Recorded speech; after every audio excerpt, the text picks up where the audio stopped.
A 45-year-old Nigerian man has been remanded in police custody in South Africa after being charged with allegedly dealing in and manufacturing crystal meth, an illicit drug.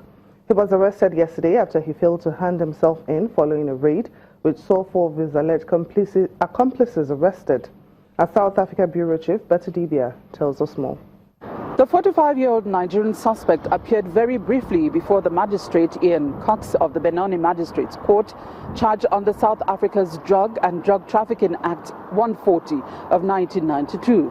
After he failed to hand himself in December 2016 following a raid, 2 Taiwanese and 2 Mozambicans were arrested in that raid on the premises where chemicals and crystal meth manufacturing equipment worth about 96 million naira were seized by the Hawks. Hawks yesterday afternoon arrested an alleged drug kingpin in Kempton Park who failed to hand himself in at the Hawks' office in Germiston after he was instructed by the authorities to hand himself with his legal representative. This was regarding a clandestine laboratory which was used to manufacture crystal meth in Pomona. The case was postponed to the 10th of February for further investigation, and this is where he will be appearing together with his co-accused. If found guilty, the suspect stands a minimum of 15 years in jail. But the matter has been stood down to the 10th of February when the suspect will be applying for bail. From the Benoni Magistrate Court, Johannesburg, Betty Dibia, Channels Television News. Many schools in the English-speaking region of Cameroon remain closed as tensions between the Francophone and Anglophone region mounts. The English-speaking region say they have been politically and economically sidelined by the Francophone government.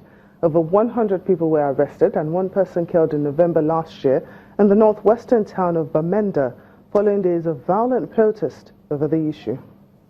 French is spoken in 8 of Cameroon's 10 regions and English in the northwestern and southwestern regions. Here in Kumba, the second largest English-speaking city in Cameroon, there's little economic activity following a strike that started 2 months ago by lawyers and teachers protesting against the alleged marginalization in the majority Francophone country. Those living in the Anglophone region complain that official documents are always in French and that the language barrier disqualifies them from most government jobs. They also accuse the authorities of imposing French on their education and legal systems. Our subsystem of education has been destroyed. So the strike was to meet the forces, the government, so that they should bring back our subsystem of education as if it was. We inherited it from our colonial masters and it must be maintained. There's nothing like to harmonize it. They were trying to harmonize the English subsystem and the French subsystem, which cannot work. As the crisis deepens, parents say they are afraid of sending their children to school, while some students are themselves taking part in the strike. Concerning the strike situation in the country, I really think it's worth it because concerning the unemployment levels and everything, you know, the Anglophone minimization in our country, it's really an appalling situation, and we really think this sacrifice of not going to school is worth it if it's going to bring a change, if it's going to attract attention to our country, so that maybe foreign bodies can look into our situation. If this is what it takes, then I really think it's worth it. Businesses in the region have also been affected following an internet ban last month, part of efforts by the government to silence growing calls for either federalism or secession in the Anglophone region. Internet users in English-speaking Cameroon say they can no longer communicate or access information, particularly on social media.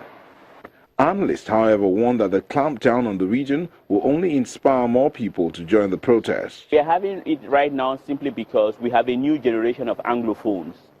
Because the country is also free. Then, when you were born or when you were not born, people were living in a dictatorial system. Now the country is free. We might not perhaps appreciate it, or we might have a different point of view. But in the 60s or 70s, the situation is not the same. And now another thing that has given an impetus to the whole movement is the rise of social media. The government can no longer control how he decides to impose its laws.